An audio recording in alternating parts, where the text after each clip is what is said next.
A jornada para construir hábitos que realmente mudam a vida da gente nem sempre começa com uma pequena escolha, não.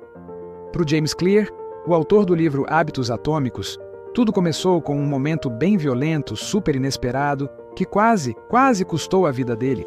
Pois é, no último dia do segundo ano do ensino médio dele, um taco de beisebol simplesmente escapou das mãos de um colega e o acertou bem no meio dos olhos. O impacto foi tão forte, mas tão forte, que esmagou o nariz, causou múltiplas fraturas no crânio e, olha que loucura, estilhaçou as 2 órbitas oculares dele. As consequências foram assim, devastadoras. Ele teve convulsões, perdeu o olfato por um tempo, um dos olhos chegou a sair da órbita e a recuperação dele não veio de um momento mágico. Sabe, uma transformação da noite para o dia não. Veio de uma lição fundamental, a força de dar um pequeno passo de cada vez todos os dias para reconstruir a própria vida.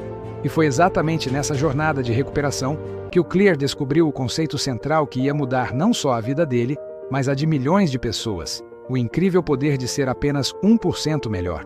A chave, ele percebeu, era essa: tentar ser só 1% melhor a cada dia.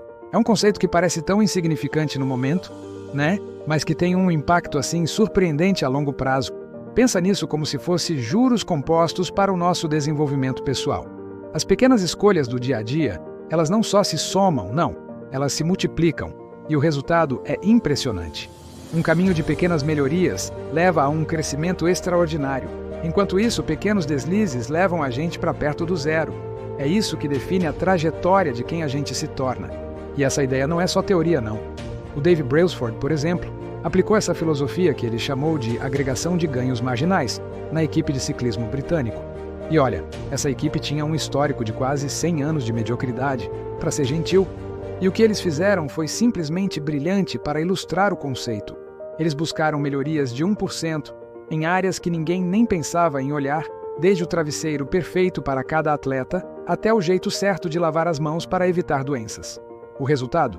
A equipe britânica dominou completamente o esporte. Venceram o Tour de France 5 vezes em 6 anos, no que é considerada a arrancada mais bem-sucedida da história do ciclismo. Bom, então por que é tão difícil manter esses pequenos hábitos? Porque a gente espera um progresso linear imediato, mas a realidade é outra. Os resultados muitas vezes demoram a aparecer, deixando a gente num vale da desilusão, sabe? Aquele momento em que parece que todo o nosso esforço não está valendo a pena. É que nem aquecer um cubo de gelo. Imagina que ele está a 2 graus. Você sobe para 1, ainda é gelo. Chega em 0 grau, ainda é gelo. Acontece que aquele esforço não foi desperdiçado, ele estava sendo armazenado. O avanço, o derretimento, só acontece quando se atinge um ponto crítico, revelando o resultado de toda aquela energia que foi acumulada. Mas para que esse progresso de 1% funcione de verdade, é preciso uma mudança de mentalidade fundamental. É aqui que entra a diferença entre focar em sistemas e não apenas em metas. Então, o ponto crucial é o seguinte: vencedores e perdedores muitas vezes têm exatamente as mesmas metas. Pensa só, todo atleta olímpico quer a medalha de ouro. O que diferencia eles não é a meta, mas sim os sistemas que eles seguem dia após dia. Essa frase resume tudo, né?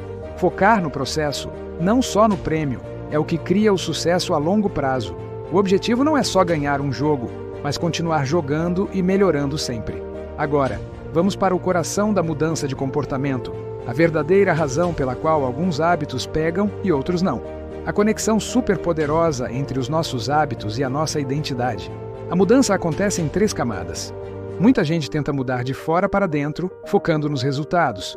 Mas a mudança de verdade, aquela que dura, vem de dentro para fora. Ela começa na identidade, em decidir o tipo de pessoa que se quer ser. A ideia não é só correr uma maratona, mas se tornar uma pessoa corredora. Não é só escrever um livro, é se tornar um escritor ou uma escritora. A mudança de comportamento real é uma mudança de identidade. É por isso que os pequenos hábitos são tão poderosos. Eles funcionam como provas de uma nova identidade. Cada vez que você medita por 1 minuto, é um voto para ser uma pessoa calma. Cada vez que você vai à academia, é um voto para ser uma pessoa atlética. E assim a gente vai reforçando essa crença a cada pequena vitória, certo? Então, como a gente começa a construir essa nova identidade? A resposta está na primeira lei da mudança de comportamento, que é tornar o hábito óbvio. Todo e qualquer hábito segue esse ciclo de feedback bem simples.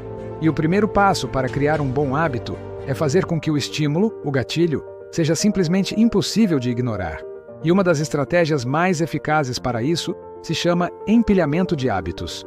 A ideia é bem simples, na verdade. É vincular o novo hábito que se quer criar a um hábito que já faz parte da rotina diária. A fórmula é bem direta. Depois do meu hábito atual, eu vou fazer o meu novo hábito. A ideia é usar uma rotina que já existe como uma espécie de plataforma de lançamento para uma nova. Com exemplos concretos como esses, fica muito claro como os hábitos novos, mesmo que pequenininhos, podem ser integrados de forma supernatural na vida diária. É usar o impulso de um comportamento para dar partida no próximo. No fim, a questão fundamental é essa aqui. Qual pequeno hábito, se feito hoje, seria um voto para o tipo de pessoa que se quer ser? É nessa pequena escolha, repetida todos os dias, que mora o verdadeiro poder dos hábitos atômicos.